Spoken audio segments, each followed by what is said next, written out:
Hey guys, Wallied here. I just wanted to give a viewer discretion advised for the Hunt episode, as this episode and discussion will be containing some sensitive subjects that may offend some viewers and may be sensitive, and also is not appropriate for a younger audience. Just wanted to give the heads up before we begin this discussion. Hopefully, you guys do enjoy. And yeah, just wanted to give that out there as a little warning for you guys. Hopefully you enjoy, and thanks for listening.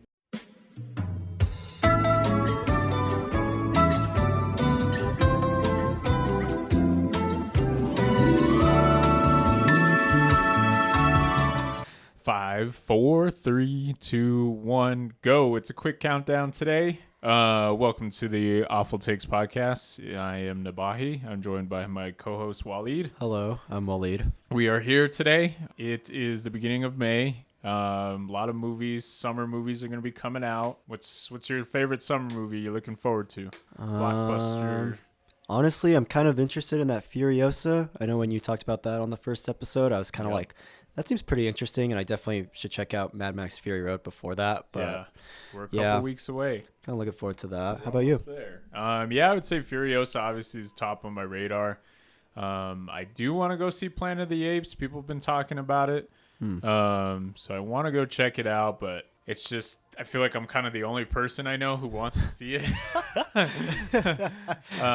Not really much people I know have that much interest in it, which is fine. You know, it's not for everyone. It's, the last three films kind of did their own thing. So I don't know. We'll see. Interesting bit in movie news that came out this week. It was announced. What's the studio? Is it New Line? I believe it. Yeah, it's like New Line and Warner Brothers. Warner Brothers. Yeah. They had announced that they are going to be making a movie about Gollum, which, to my understanding, is a prequel before the Lord of the Rings Fellowship, right? Yes. And Peter Jackson is producing, which can mean a lot of things. I think people don't really know that. Sometimes when they see like a producer name attached, sometimes people, I feel like they don't know it. It can just be a name only, like Spielberg attaches his name to so many stuff, and it's like, well, how much of a hand did he have in the actual making? Yeah. So Peter Jackson is coming back to produce it, and he has gotten his director, who is actually Andy Serkis, who has made Venom 2. I believe he's made 3 films so far, hasn't he? Or 4? Is he on 4? Let me double check. Because I know he did Mowgli, he did Venom 2. Oh yeah, right. And then he did. That's not good. He did one other one with what's his name? Those actors. It's like a more low budget kind of movie. It says it's called Breathe. Yes. Breathe. That's what it was. Yeah. So Andy Serkis is not by any means a fresh out of the gate director. Obviously, we know Andy Serkis as being one of the pioneers in motion capture. The work done on the original films with Gollum forever changed how mocap was done. It's not only a way studios use it for movies, and now it's even like video games, crazy, facial capture performances. A lot was learned on that movie, and Andy Serkis was kind of the pioneer for that, and he's made a name for himself with directing. So I feel like Peter Jackson was smart enough to get Andy Serkis, because I feel like obviously Andy Serkis made Gollum. He knows. He kind of knows the ins and outs, for sure. Yeah. I guess the only thing that is having me worried is I feel like they are taking the Lord of the Rings IP and stretching it into trying to be like a Star Wars or a Marvel, And it just feels like taking what we can and just stretching it, because I don't think people know this, but the Lord of the Rings IP, what Warner Brothers has the rights to is like those certain stories. So it's like the Lord of the Rings, the Hobbit, and I think the Silmarillion, those works of Tolkien, and they're not allowed to branch outside of those kind of what was entailed in that original contract. Everything else that Tolkien created, with books and things like that and expanding on Lord of the Rings, I don't think they're allowed to make stuff like that, which is why I think they keep dragging it out and they're like, let's make The Hobbit 3 films. Let's make Rings of Power, the TV show. It deals with all the same characters. And then now let's make Gollum, and let's make a movie about him. And I just feel like they're so limited in what they can do that they're like, well, what works? What can we take and what can we stretch out into like its own thing, That's just my opinion. I don't know about you. I guess for me, it's just kind of funny that they're doing a Gollum movie because I feel like we already got Gollum's backstory in the Lord of the Rings movies already, So I'm just kind of like, okay, what else could you expand on, But I guess maybe you can take it a few avenues. I guess maybe you can focus on his childhood maybe or something like that. But yeah. I'm not entirely sure what you could do with like a Gollum movie. But I guess I'd be very curious to just kind of see. I guess also it's kind of funny. I was going to mention this. They made a Gollum video game like a while back. And from what I've kind of heard, it's not like the best, So I wonder if it's going to be maybe something kind of based off that maybe. I'm not entirely sure. I just feel like there was so much respect done with that original trilogy. There was so much care that was put into it. And yes, you are bringing Peter Jackson back. You're bringing Andy Serkis on to direct. And I guess the screenwriters are the screenwriters of the original Lord of the Rings trilogy. Okay. So, you're kind of giving me some hope that maybe there's something here to this. But I guess just hearing so much about the rights to what they have, movie rights they have to Tolkien's works, really just makes me think like we're kind of just stretching things out. I guess that's just my guttural reaction. Obviously, I'd have to wait to see what they're working with, how they're going to go about it. But I guess my just first reaction was just like, what? Like, I don't know. I'm not super excited about it. Yeah, same here. And to touch on your point, like Gollum's story was done in those original movies, and especially so well, like his origin story, opening up the third movie with that was just really something that I was not expecting. And it was just so like, it was just like a little like short film at the beginning of the movie. It was just like 5-10 minutes and showed his backstory, but it really helped you to understand that, this guy was once like a person. He's not like this monster that, people think he is. And it really made his story very, very like sad, Yeah, it was like you could sympathize with that character, And it was just done so well that like, okay, if we're going to stretch it out and if we're, what's it going to be about? I guess the one thing that I've been hearing is just like it's going to be how Mordor found Gollum. And basically they're searching for him because they know he knows where the ring is. And then obviously he tells them and it's in the Shire and starts the whole movie, kicks everything off. So if that's what it's about, okay, I'll be a little interested. I'm not going to look super forward to it because, again, I have my opinions about the Hobbit trilogy. I watched 2 episodes of that Rings of Power show before I gave up. And it's just all they've been doing with Lord of the Rings for the past 10 years has just not been my favorite stuff. Besides the video games, like if you play like Shadow of Mordor, some of those games are really freaking awesome. Okay. Excluding the Gollum game,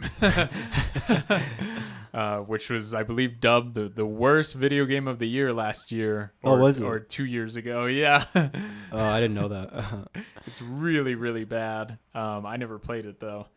But, I mean, let's see. Let's see what they have to bring. I feel like Andy Serkis is setting his footing more and more, and I think we're at the point where, studios are going to start looking towards him for stuff, or if this movie doesn't do so well, they might be like, I don't know if we want to get Andy Serkis, and he might just come like the,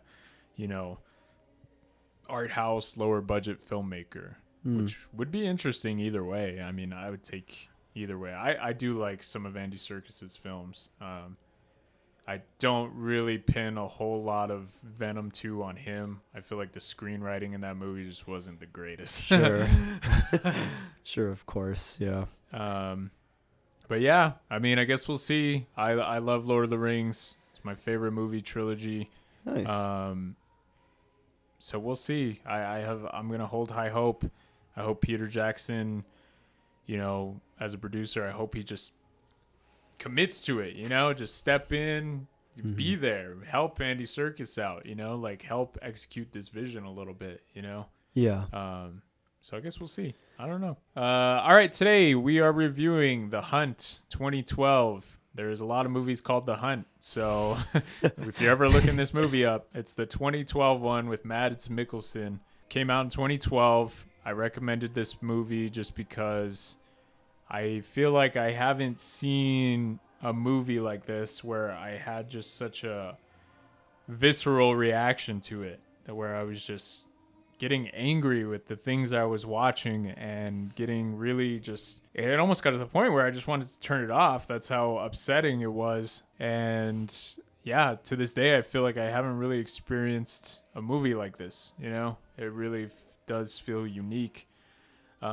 Spoilers for anyone who hasn't seen it. Definitely recommend watching it. We will be getting into full spoilers on The Hunt 2012. So if you haven't seen it, check it out. It is amazing. Okay, the subject matter of this movie is very, very touchy. What you have is a man who had been, I believe, let go from a job. He was teaching at like a high school or a college, but he was let go.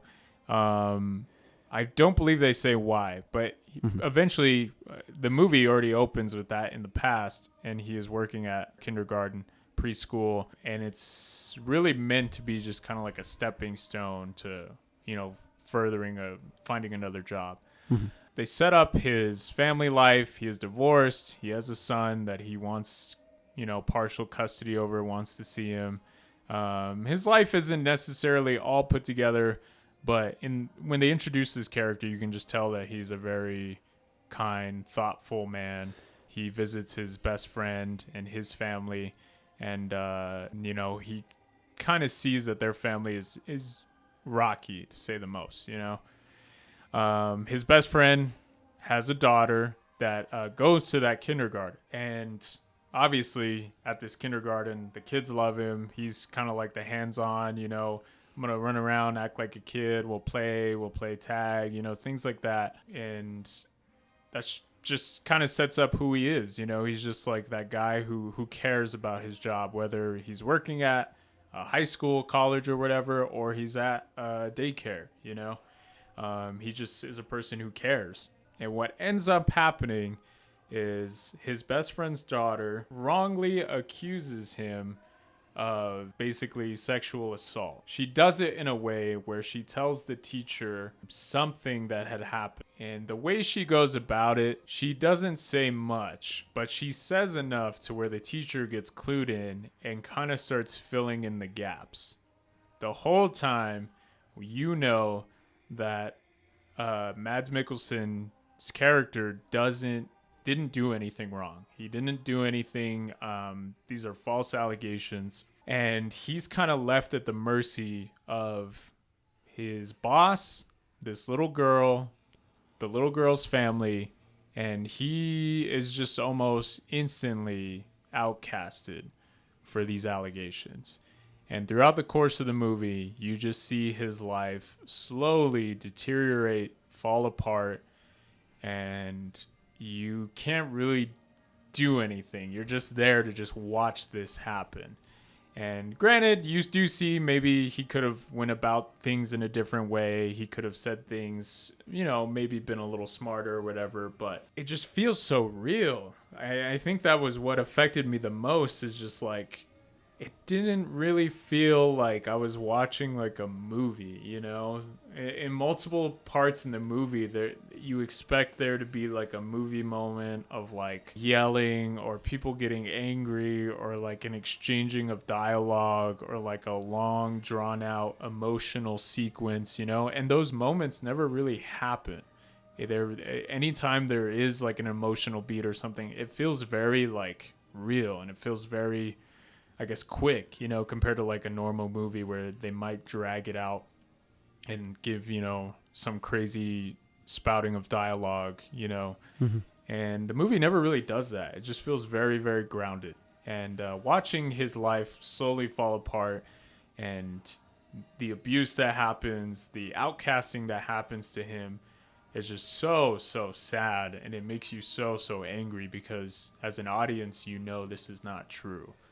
And it just really affected me on such a deep level that I've only really seen this movie twice now. That was my second time watching it, and it was still very hard to get through the second time. And it does end in such a somber note, but we can talk about that here in a little bit. Wallied, I mean, you've seen the movie now.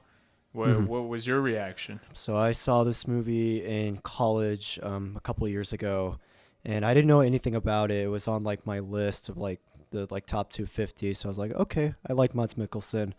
And I remember watching it at night, like one Friday night pretty much, and I was floored. I just was like, I messed me up like really badly, and I was just like, damn, like it's really insane that this one little rumor, it just gets spatted out into like this big thing, and just this whole guy's life's ruined pretty much. And after I saw the movie, I just couldn't stop thinking about it, and I was just like, man, like that's kind of scary. Like I feel like even now, I feel like this film is even more relevant than it was when it came out now, especially with social media. And, I do kind of want to be careful with talking about this movie, because there are cases of this, of assault and things like this,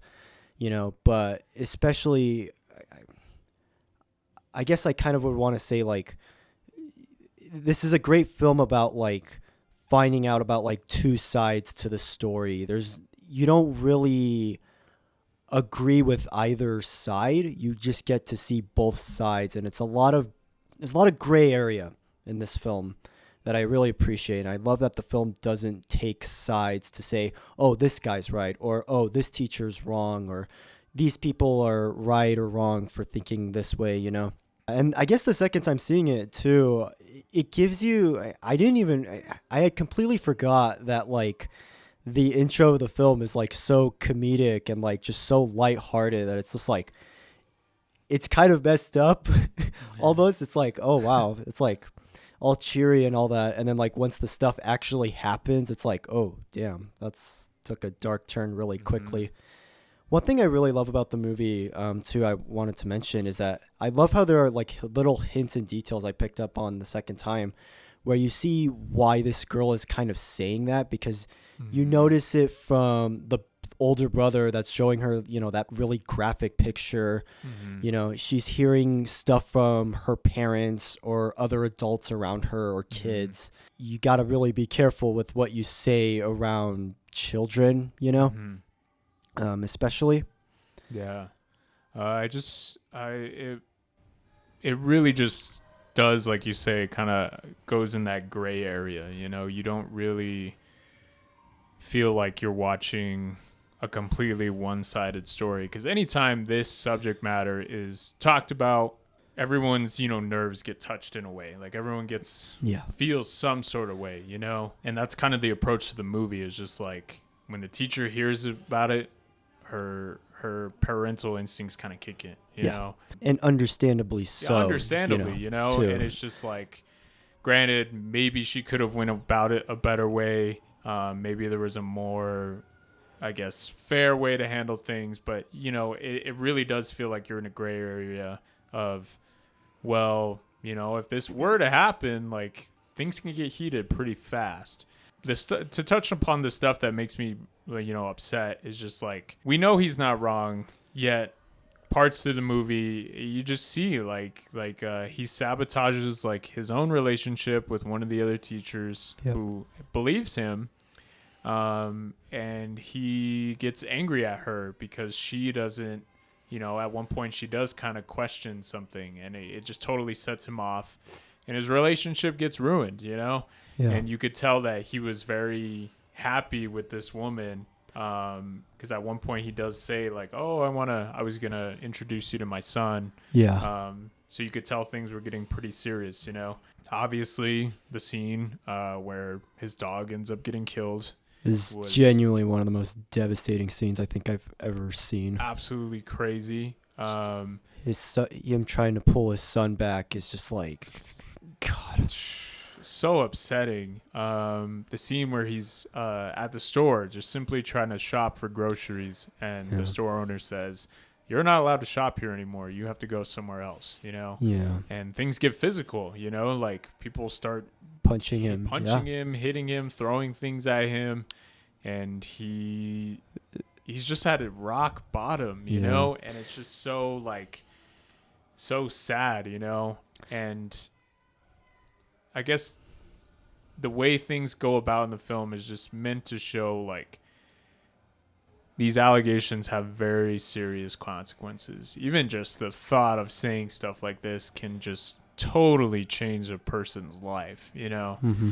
And it's just such an emotional ride to just see one thing after the other in his life just fall apart, and you just want to grab the people and just say, hey, this is not real, like it didn't happen, Yeah. And even like his relationship with his best friend is ruined, and it's just, oh man, I'm just getting angry just thinking about this. And so well done. The acting in it is just amazing. You have an amazing lead character.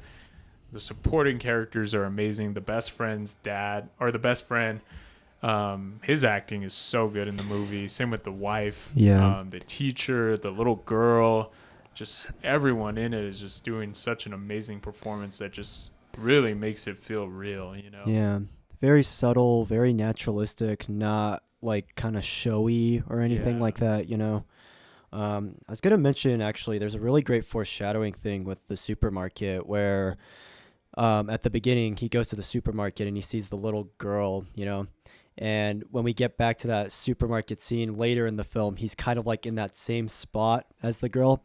And like the girl's parents are like watching him pretty much. And I thought that was like a really interesting like foreshadowing of like what would come to be like of his life pretty much. I thought that was like a really fascinating, interesting detail. I really loved the editing and the pacing of the film. It's almost 2 hours, and not once do I ever feel the runtime at all. It goes by really, really quickly. Exposition is communicated really well. Everything is kind of just set up from like the moment it begins, I think I thought that was really incredible. I really loved the music in the film. I thought it gave like a really great somber, melancholic tone throughout the film. I thought that was like really well done. I really loved the camera work in the film. It kind of gives it like this documentary feel almost, that I was kind of surprised by with just like with how some of the camera was shaking and just kind of like some of the zooms, I thought they did like a really good job with that, of giving that more like kind of lively, I guess, feel of the film, almost real life, realistic approach. Yeah. One of the things I just want to talk about. So the film builds to this scene. The whole time, everyone is against him. I would say halfway, one thing you start to pick up on is the dad of the little girl is almost like kind of questioning things, he really doesn't seem as against him. And it kind of starts with the moment when he sees him at the store, like you mentioned. It's hard to see his best friend like that. Like he has known him for such a long time. He knows this person so deeply, and it's just like, to him, these allegations and everything are just so left of field, where it's just like, I've known this guy my whole life, like, how does this happen? After that scene, that evening, the Mads Mikkelsen character ends up going to a church, and he's just there, and it happens that, the kids choir that he was teaching at is going to go there and sing a song, so he has to see not only his old workers, he has to see his best friend's family, he has to see the little girl, and he ends up kind of having really like a meltdown almost. But he goes to the dad and is just like, look at me in my eyes. Like, do you know this is like, can you sit here and think this about me? You've known me for so long, and he starts getting abusive. And the dad just kind of just is left speechless, And later on that night, he goes to check up on him against his wife's, words. Mm-hmm. And you have just a really small moment. Like, this is the moment where I would expect like a movie to really just draw out the emotions, draw out the conversation, but it feels very to the point. It feels like it's very quiet. It's very intimate. Yeah, surprisingly. he just brings him food, and they have a small conversation, and the dad realizes like, this isn't true. Like, this whole time I've been thinking that my best friend did this, he betrayed me, and he realizes like, what have I been doing? Like, how did I jump to these conclusions so fast? Mm-hmm. How did I not talk to you? And that's kind of how quickly things get taken, It was like right away, once the allegations happened, things already started falling apart. It was so fast that there was never really a moment for him to say his part of the story, And had he said his part of the story and what actually happened, you would realize like, hey, this is, this isn't how you guys are thinking it is, And it is like a climax of the story, yet it just feels so small, but it's just like, to me, it's such a big moment, that moment in the church and everything that follows after. And what ends up happening is there's a time jump after that. I don't know exactly how long it is. It was a year later. It was like a year later. They probably said it in the movie, but I just don't remember. It was a year later. And they jump ahead. They have fixed everything. He is welcome back in his community. He's having dinner with the family and everything. They're congratulating the son on, his birthday. He became a man. And, everything seems fine. Everything is like, everything was back to the way it was. And it was almost like, wow, like at one point I was just like, would that happen? Would they be, fully 100% back to where they were? Like, there was there was physical assault. They murdered, his dog was murdered. There was so much that was done to where I was just like, wow, this feels a little too, movie type ending, Yeah. So anyways, the last scene is they are taking the son on a hunt, and they're all out in like this forest area. Mads Mikkelsen character is walking alone, and he stops for a little bit, and he's like standing near a tree, and all of a sudden you hear this gunshot ring out, and you see the bullet fly and hit the tree right next to him, and he like drops and falls.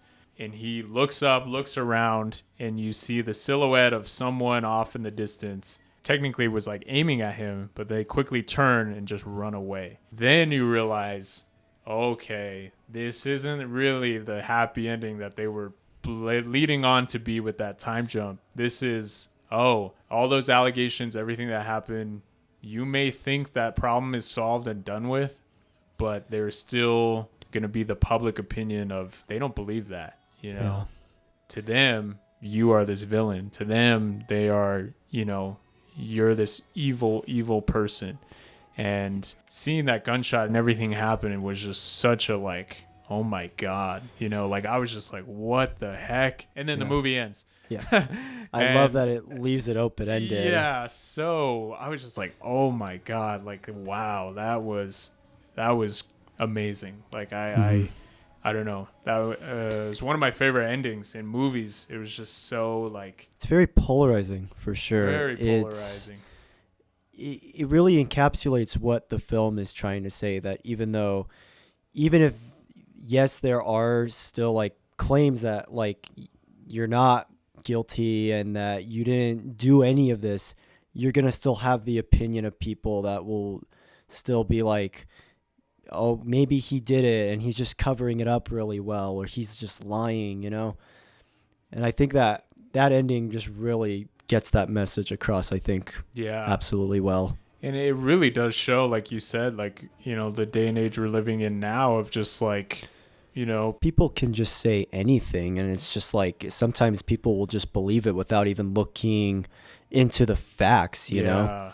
They just it's like a game of telephone, where it's just like people will just hear things and they just keep repeating it over and over again. And then eventually somebody will maybe do their research and be like, hey, this is wrong, actually. Like, this is not true, Yep. And, it's just such a, mirror image of the day and age we're living in now of just people just, having their own opinions on things, and they might not even be personally involved with any situations. They have no say in what actually happens, yet they make their opinion known and they voice it, and serious repercussions can happen over allegations and things like that.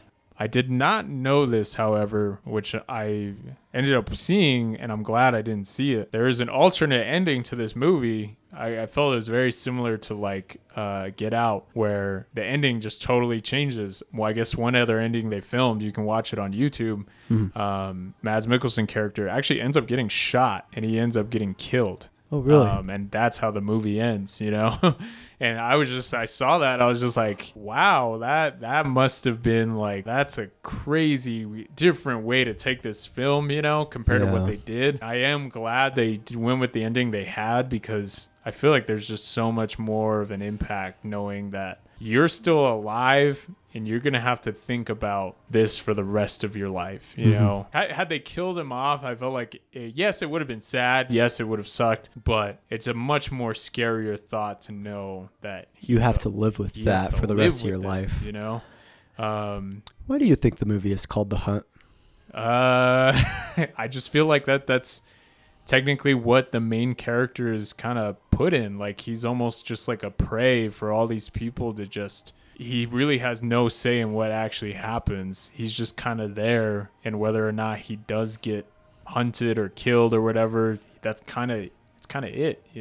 That's why I think it's called that, but I don't know. What's your interpretation? I feel like my idea was that maybe that like the way the film ties in with like him actually hunting with his son, also I feel like maybe had something to do with that. But one thing that is left up to mystery, I guess, is just kind of left more open-ended. They don't fully show who this shooter is, but I've heard a lot of discussions say that it's the older brother of the sister. Because when you do see the silhouette, it does kind of look like a teenager or a kid, and that does make a lot of sense, to where it's like, that would be such a full circle, like, what the F moment, because the brother is the whole reason this situation ended up happening to begin with. Yeah. So for him to go to those extremes, and if he was the one trying to kill him, like, whoa, but I mean, granted, I think they did leave it very open-ended for a reason. We're not supposed to know who that shooter was. Yeah. And it's more so kind of meant to represent the fear of, the public might think this about you. Yeah. There might be those people who forgive you, or there might be those people who want to think their own opinion, It's funny, the one thing you did mention, I guess I'll bring it up. My only downside with this film, I would say, I think I told you, was the camera work. Really? I didn't like some of those zooms and stuff that you were talking about. But now that you mentioned, maybe it was kind of going for that documentary feel. So I'm like, okay, now that I think about that, that kind of makes sense. It's like, maybe they were going for that type of look and that. But I will say, I wish some of the cinematography in general was just maybe a little bit better and more thought out. Some of the lighting and things could have been done just maybe a little bit better, just to make visually what's going on just maybe a little more interesting. Yeah. Granted, there's no bad camera work in this movie. I don't want to say that. There's no bad lighting or anything like that. I just felt like it could have been done maybe just a little bit better to where I could feel just kind of like the more somberness, I guess, of the film. You know? I guess I would kind of equate it to like maybe like a Prisoners. Like all the camera work in that movie is just very somber. The lighting is very somber, and it really makes you feel very depressed and very sad, you know? And I kind of wish just the camera work and everything in this movie kind of echoed it, maybe just a little bit more. Sure. But that was just my only downside. I mean, and even then, I don't really consider it a downside because what they went with, it works. It's effective. You feel a certain way when watching this movie, you know? Yeah. Did you have any downsides or anything? Maybe could have been done a little better? Yeah, I had one downside. I do wish... I wish they fleshed out like Lucas's girlfriend a little bit more, the teacher, because like I noticed in the year later time jump, she ends up getting back with him, and I was just kind of like, I kind of wish we got like one scene with them where they just like kind of like talked and just kind of got back together, but that's kind of really it. Yeah. I can't really think of too much wrong with it. I feel like it does everything pretty well, you know, but that's kind of my only minor thing about the movie. One thing I wish was maybe a little bit more expanded on, maybe his character in general, was the therapist guy that they bring in to question the daughter. He was only there for like that one scene, and he has such a profound impact on the film to where I'm like, I kind of wish maybe he was brought up a little more or maybe shown more, just because it's kind of his fault things got drawn out of proportion. You know, he really does kind of feed those answers to the daughter to where it's like, oh, did this happen? It's almost a form of manipulation. Yeah, almost, you know, and it just really, he shows up, has that big scene, and then he's gone. You know, I just was like, I felt like maybe we could have expanded on him a little more, because it was very wrong what he was doing. Yeah, absolutely. Yeah, and just to totally tell the teacher, oh yeah, this is it. This is exactly it, you know? And he just totally just feeds into the paranoia of everyone in that situation rather than having that more grounded approach. Maybe it's just because I hate that, but... No, yeah, I mean, it's understandable, you know? There was one other detail I wanted to mention, actually, with the church scene. You mentioned him talking to his best friend. There's a great detail in the beginning where his best friend tells him about how like he can tell when he's lying. Yeah. It's like when he's like kind of like has like this little like blink or whatever it is. And he notices it in the church. Wow. And I thought that was a really, really awesome detail. It's like really it comes back full circle to that. I thought that was a really awesome detail that came back into play really well. That was very good to mention that. I guess rating wise, I'd give it around either 9 or 9.5, honestly. I guess I just wouldn't really fully give it the 10 just because, like I said, maybe some of the camera work could have been done, just for me personally, could have been done just maybe a little better. You know, maybe had just a visually more interesting film. But again, that's just being super nitpicky. But yeah, I'd say around that 9.5 score. Definitely recommend it. It's such a good movie. Awesome. I would give it a 9 out of 10. It's not one that I want to revisit all the time, but it is a very powerful, emotionally driven film with just absolutely incredible acting, incredible drama that's never forced or feels fake, and one that maybe I'll check again, maybe in like a few years, but definitely up there with like some of my favorite dramas for sure. Awesome. Yeah. Recommend checking it out, guys. The Hunt 2012 with Mads Mikkelsen. Check it out. If you haven't seen it, still relevant as it is, as it's ever been, and just so well done. It really, I feel like deserves a little more attention than it gets, you know? But yeah, really awesome movie. We are going to get into a very interesting question that Wallied proposed. What are films that tackle a controversial subject matter? I'll let you start this off because I'm kind of interested to see what you had to say about it. I have one, but I don't think you're going to agree with me. What is it? You're going to hate me so much. What is it? The Social Network.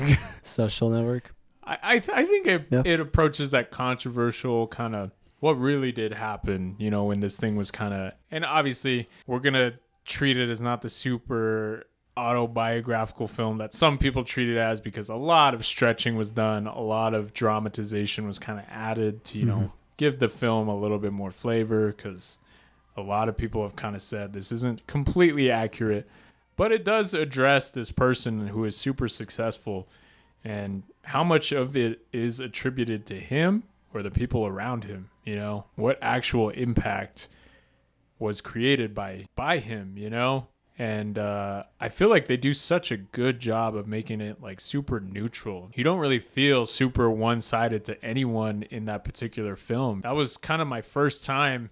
I saw it at a young age of kind of seeing a movie where I'm like, oh, this main character isn't really that likable. Not a good person, Yeah. And that was my first time kind of seeing a movie. Obviously, it had been done before. Doing it in the way they did, just making everything super neutral, and just you're kind of left to make your own opinion on these people that you kind of want to. Are you going to side with?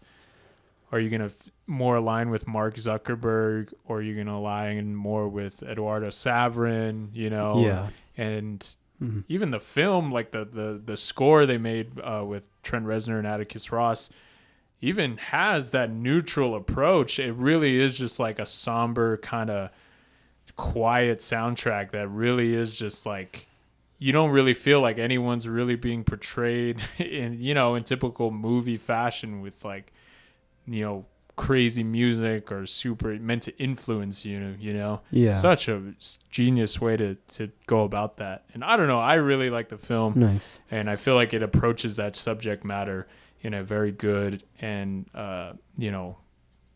concise way, and especially with the script writing and everything. Yeah. That's my own opinion, obviously. I know you don't really care for the movie. Yeah, I think the movie's okay. I think for what it is very well made, and the score is really good. I think for me, it just doesn't really connect with me like on an emotional or personal level. While I do think there are some like interesting moments and interesting questions, I feel like a lot of the time it's a little too long for me, where it's just kind of like it takes forever for information to get explained. It has been a while since I've seen it too, and I just remember thinking it was okay. So maybe if I rewatched it, I might maybe enjoy it or not like it as much, But yeah, I think for me, maybe it's just I'm not too big on the guy who plays Mark Zuckerberg. I just wasn't a big fan of his acting, There's some of the acting I just wasn't a big fan of, but I don't know. For some of the drama, I do think it's decent, I just don't think it's like a really amazing movie in my opinion, but I don't know. I guess I'd be kind of interested to maybe revisit it, because it has been a while since I've seen it, But also, I guess one of the things I do like about it that I guess the screenwriter Aaron Sorkin kind of does is, approaching the autobiographical type movie. And I really like that he didn't start it out as just like, the typical way they do these kind of movies. Oh, you show them when they're a kid, you show their upbringing, you show when they, created this thing that they're famous for, and you show what follows after. I really like the lens it was portrayed in of you just start with him right when he's at college, the night he ends up getting the idea of creating, and just kind of leaves out a lot of that stuff that we don't really need to see. I don't really need to see, glorified growing up of Mark Zuckerberg. Like it doesn't do anything for this story, Of course, And I do like how Aaron Sorkin, he has those approaches, because he did the same thing with the, Steve Jobs movie. It's just like, I'm going to just take a well-known person that everyone knows about, and just kind of take interesting points in that person's life and kind of tie it together, Yeah. Because in that movie, it was just like, oh, the 3 big launches in his career at Apple. Let's take 3 of those and let's do 30 minutes before each product launch. That's kind of interesting. Yeah. It's just like, oh, okay. It kind of leaves out a lot of the filler, a lot of the stuff that can just really remind you that you're watching a movie. I guess that's what can pull me out of those types of movies. Is just like, oh yeah, I'm just watching a movie because it's just done in such a dramatic way. Yeah. And granted, Social Network does do that too, but it's just like, it's like my big issue for me at least, But yeah, I just felt like the way they blocked the story and, the time jumps and everything that happens in it really is just like wow, this is such an interesting way to write this story, you know. But that's just me personally. I guess I thought it was done pretty well. Yeah, for sure. So I did finally get one that Oh, comes okay, to mind perfect. for me. It's a documentary called All Light Everywhere by Theo Anthony, and the entire documentary is about police body cameras and tasers, pretty much. Oh, cool. And on the surface, it may not seem that interesting, but the way they are able to portray and explain information about how police body cameras are used, it never, especially because it is so controversial, especially nowadays with just a lot of the stuff that you see on the news. It does a very good job of showing how these police body cameras get made, and Wow. it goes even beyond like a surface level of being able it talks about like perspective and how like we view the world and how we see things through these cameras, you know. Wow. And it's a very, very good like just exploration of that. Wow. And using the body cameras as like a way to like dive deeper into these interesting subjects that I feel like it does a really good job of respecting, especially getting the perspectives of like the people in Baltimore, because the film is set in Baltimore where like high crime rates are. Wow. And you get to hear like just like both sides of the coin of like people who are all for like these police body cameras and for like cameras being over the city, and people who maybe aren't, but the perspectives they give and like the opinions that they give is very, very fascinating. Wow. And it's a really, really incredible, like just deep look into police body cameras and perspective into the world, you know? Your film you just talked about made me think of a film that I want to recommend in the future that I totally just now remembered. Have you seen Fruitvale Station? I have heard of it. I just have not seen it though. Obviously Ryan Coogler is such a big director now, but Yeah. that was his first film that I had seen in theaters. My sister wanted me to go see it with her, and it was just such a good, very, very emotional film. And I just totally got reminded of it now that you said that. I was just like, wow, totally forgot about that. Wow, that movie you talked about, documentary, sounds very, very interesting, actually. Wow. Yeah, it's a really, really good documentary. I'd highly recommend it to you guys. It is a very incredible documentary. It's probably one of the best documentaries I've seen in like probably the past couple of years, honestly. Awesome. But that does lead into our next question that we had, and it's so funny. Wallied came up with this one on the spot. Yet I'm like, duh, like this is like the perfect question. Why didn't I think of this? You're good. What is a movie that you can watch and you enjoy, but you have a hard time watching it again? And I'm just like, wow, could not be the more perfect case for this movie, because it really was like, I love it. It's done well. It's a good movie. Yet when I watch it, I don't have the best of time, you know? Yeah, it's a very just tough movie to sit through that you just want to throw your remote at the screen at, you know? And there are those movies. There are these movies that you watch that really just have that effect on you of just like, oh, it's so good, so done super well. I just don't want to watch it again, you know? And it's just... those movies happen, and it's so interesting because it's like you like it, yet you don't want to put yourself there again, you know? Yeah. One of the ones that I'll bring up instantly, I thought of this movie right when he said it, was Grave of the Fireflies. I watched that movie. I remember shortly like after my birthday. God. And obviously I'm coming off my birthday and everything's, you know, super great or whatever. And I just remember after watching that movie, I was depressed for like, it was like 3 or 4 days. I was just like, I just couldn't get out of it. I was just like, that movie throughout the course of, you know, 2 hours, my life was just totally flipped. And I just had this awful feeling of just like, damn, like what is all this about? What is life about? You know? It had me super introspective and just super like just thinking about, you know, I guess the privilege I have of being born when I was born, and, you know, the hardships that, you know, people had to go through at dark moments in the world's history, you know? Like, I'm very fortunate to be here now talking about movies, you know, and I need to be appreciative of everything around me more. That was the outlook I had after watching that movie. It was just like, wow, I'm super lucky. I'm super, you know, just I'm super privileged to be where I am, who I am, you know, and it's just like I wasn't expecting that going into that movie, and I love it. It was good. Everything in it is just top notch, amazing directing, acting. Everything is done so well. Yet I don't want to watch that movie again. I have not watched it since. It's been like 6 or 7 years, and I have not gone to rewatch it. And I don't know when I will. Even when I recommend it to people, they're like, "Oh, we should watch it." I'm like, "Yeah, I don't want to watch that. Like, I recommend it. You should watch it, but I don't want to watch it." Yeah. You know. And I guess that's what a lot of people think about that movie is just, you know, it's very, very hard to get through. Yeah, I'm dreading the day I have to watch that movie because it's on my watch list, and the guy who made it is one of my favorite directors ever. But I just am like, I don't know if I want to watch this one. Maybe one day I'll man up and watch it. Yeah. But I just, yeah. What's one that I guess you have?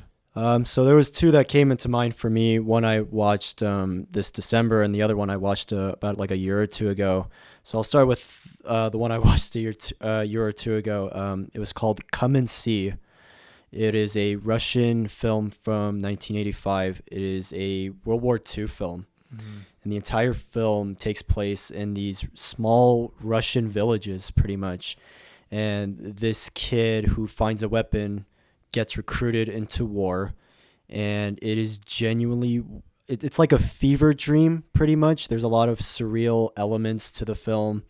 There's so much incredible camera work and incredible acting, but it is genuinely, I'm not even kidding with you, the most disturbing war movie I've ever seen in my entire life. Mm-hmm. And incredible effects, incredible practical effects they used. Mm-hmm. Apparently they used real bullets, which is insane. Mm-hmm. For that movie. Wow.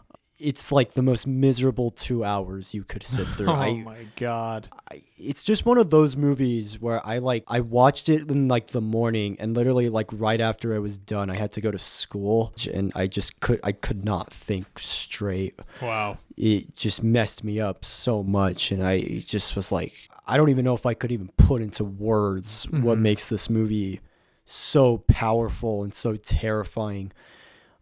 Yeah, just incredible music. Mm-hmm. The way it approaches its subject matter, too, is just very tastefully done. Mm-hmm. Not once do you ever feel like anything is forced. It's like just a miserable ride from start to finish.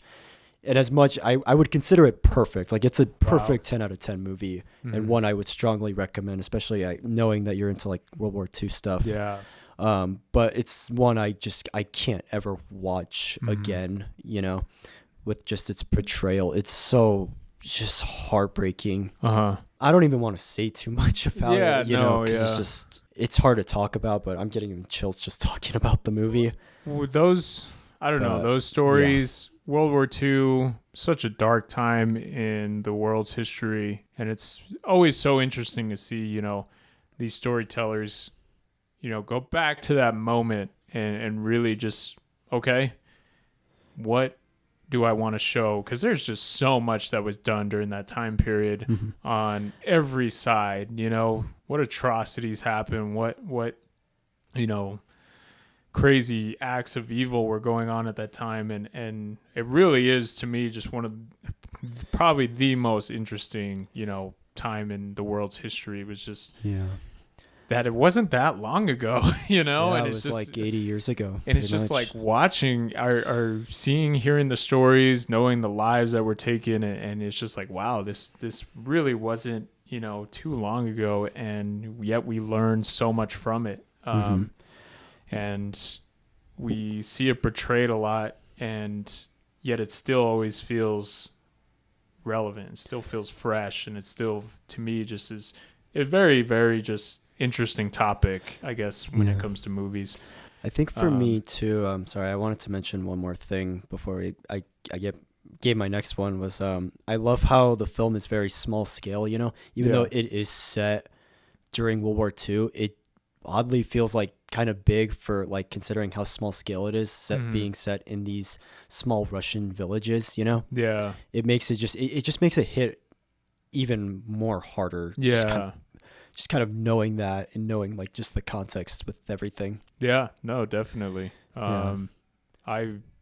I want to check it out. I have my favorite list of World War II movies, you know, and I was super into it when I was in middle school, high school, and it's just something that just has always piqued my interest, and I read a lot about it. I watch movies, documentaries, and it's just, to me, it's just so fascinating. I guess my second one that I didn't really want it to feel completely the same, just because obviously Grave of the Fireflies is World War II, you know, what's something that's hard to watch that wasn't necessarily like this big conflict or something that does draw a lot of emotion, I guess. And it's another animated film. It's called A Silent Voice.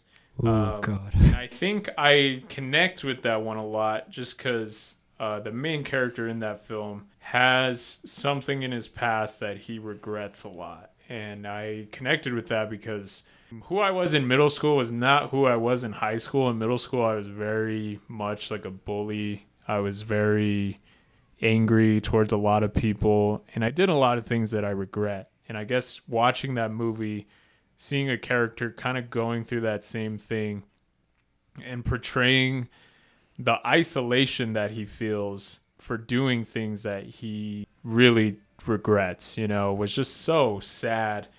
And it is such a very, very, you know, emotional, well done movie.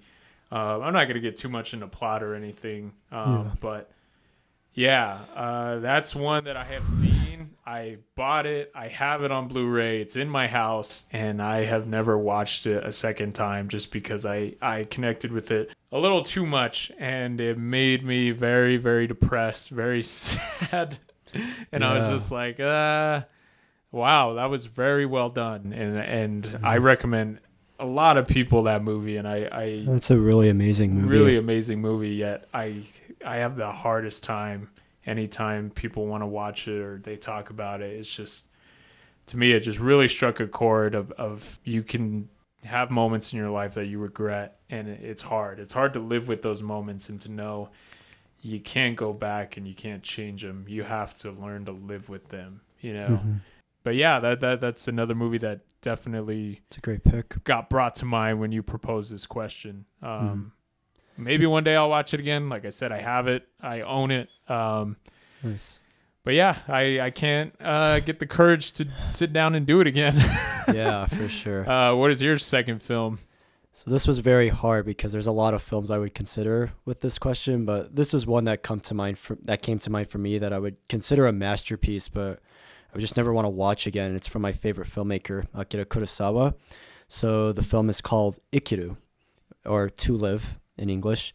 And the film, it's about a man who works in City Hall for 30 years. Mm-hmm. And he finds out that he has stomach cancer. And he realizes that he only has 6 months to live.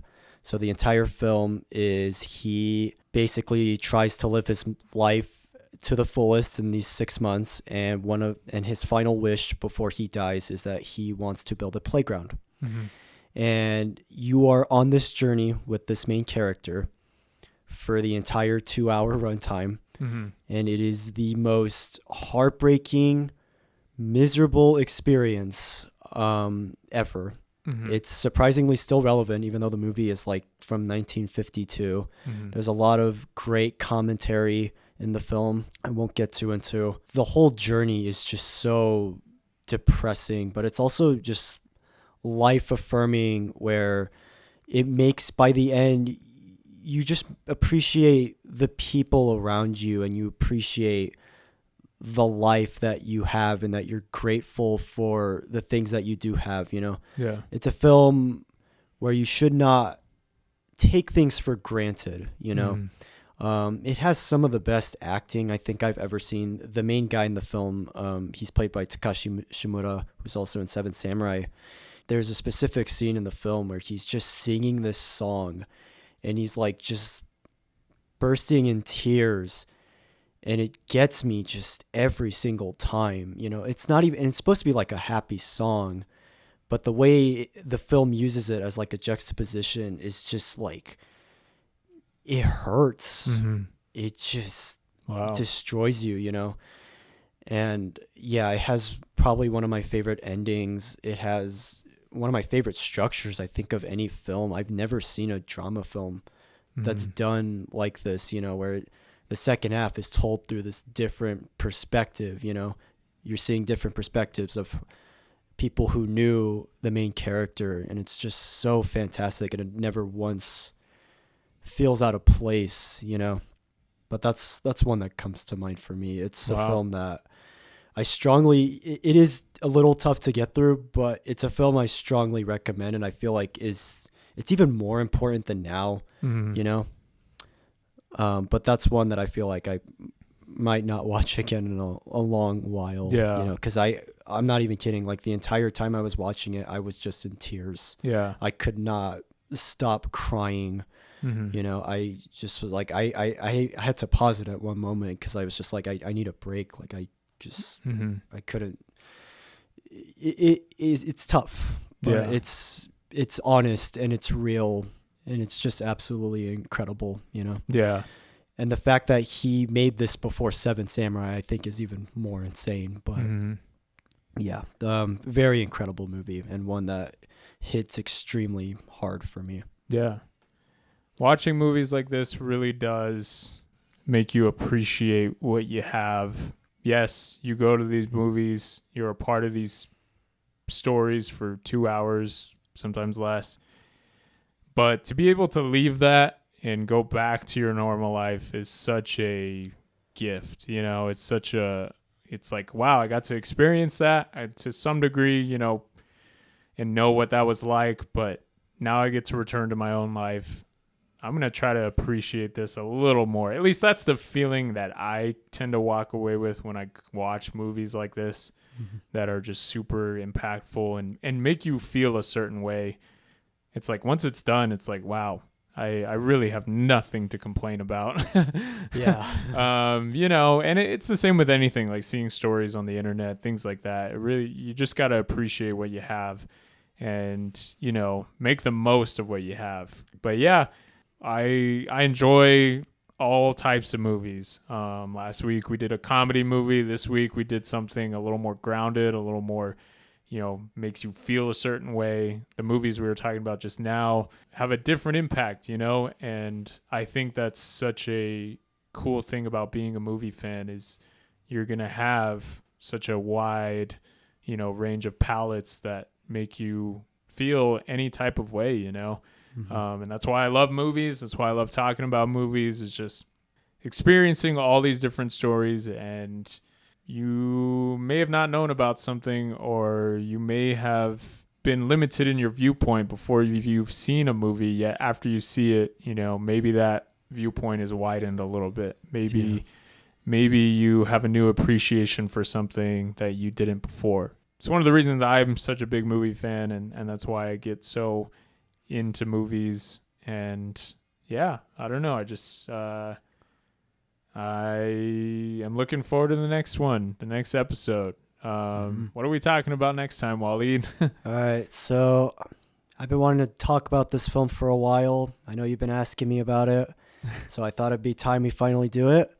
I'm gonna recommend Park Chan-wook's Old Boy. Finally. 2003 film. This is my favorite revenge film ever. And another one, kind of try not to look up too much about it. It is obviously for our listeners and for you, Nabahi. I'm assuming you have not seen this movie? I have not seen any trailers. I've seen posters, and that's kind of it. My sister at one point 10 years ago was really recommending me to watch this movie, and I just never did. I think it was maybe a little harder to find back then.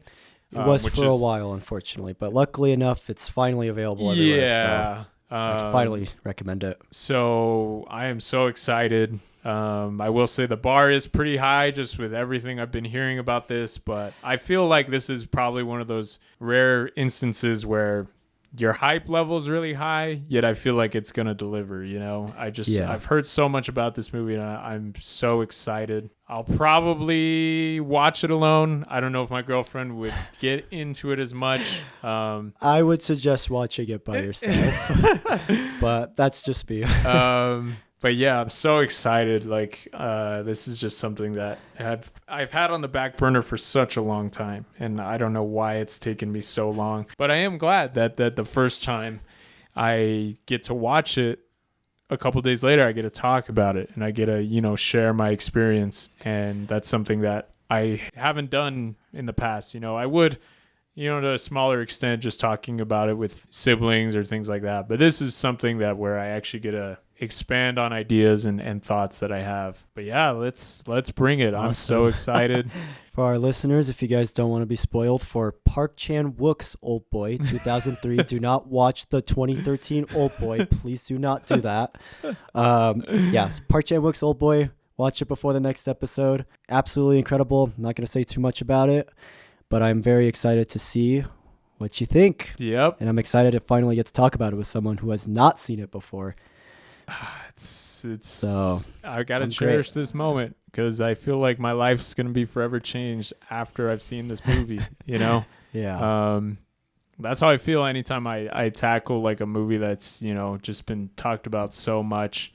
It's happened to me times in the past, obviously, like the big films like Godfather, Goodfellas, hearing about these big movies that have big impacts and then it's just like, wow, my life is just forever different after watching those movies, Yeah. And I feel like this is going to be the same way. But yeah, that's going to be on the next episode. I think we're going to be closing it out here. Big movie fans. We enjoyed everything. Mostly. Yeah, we may have recommended something that was a little hard to watch, but I just want you guys to take a step out of your normal comfort zones, to experience stories that you may not be super into or maybe don't pique your interest right away. Anytime I feel like I've done that, it really helps me, like I said, widen my lens for movies in the future, Absolutely. Obviously, I used to be super closed off with things like anime. Yet I took my first step and watched something, and it forever changed my life, So that's kind of what I want to do with this podcast. We recommend these movies that are just, different in flavor and in taste, and it may give you a new appreciation for something. You can go to the restaurant and order the same meal all the time, and you know where you're going to get. It's going to be great. Maybe sometimes you can change it up and do something, different. And yeah. That's just what I want to encourage, I guess, is to, just try different things. Variety is the spice of life, guys. Just remember that. Exactly. We're going to close it out here with that. One thing I do want to mention is before we came in here and actually recently, we have been talking about music a lot. And I feel like we might be getting to the point where maybe we might want to start discussing music. Yeah. I just don't know what that might be. Obviously, before we walked in here, me and Wallied we were talking about Kendrick Lamar and Drake. Big moment in music history. Yeah. And I don't know. We were able to carry a conversation about it. So I feel like we might be touching on, music or things that we appreciate. And maybe a little sooner in the future. I don't know. But yeah. We can maybe try recommending albums. Yeah. We'll see. Hopefully that's something that we can do pretty quick because I just... For what I feel about movies, I honestly feel the same about music too. Like it's just something that I appreciate so much. So hopefully we can get into that in the future. Hopefully sooner rather than later. If not, guys, definitely check us out next time. Old Boy, so excited. We're going to get into it. I'm ready. And you're either going to love me or you're going to hate me. Yeah, we'll see. But yeah, I guess that's it. Thank you guys for joining us. Thank y'all. It was fun talking with everyone. And we hope you join us again in the future for the Awful Takes podcast. Good day or good night, mates. Have... Dang, I can't follow that up. I really can't follow that up. Bye, everyone, I guess. Bye-bye.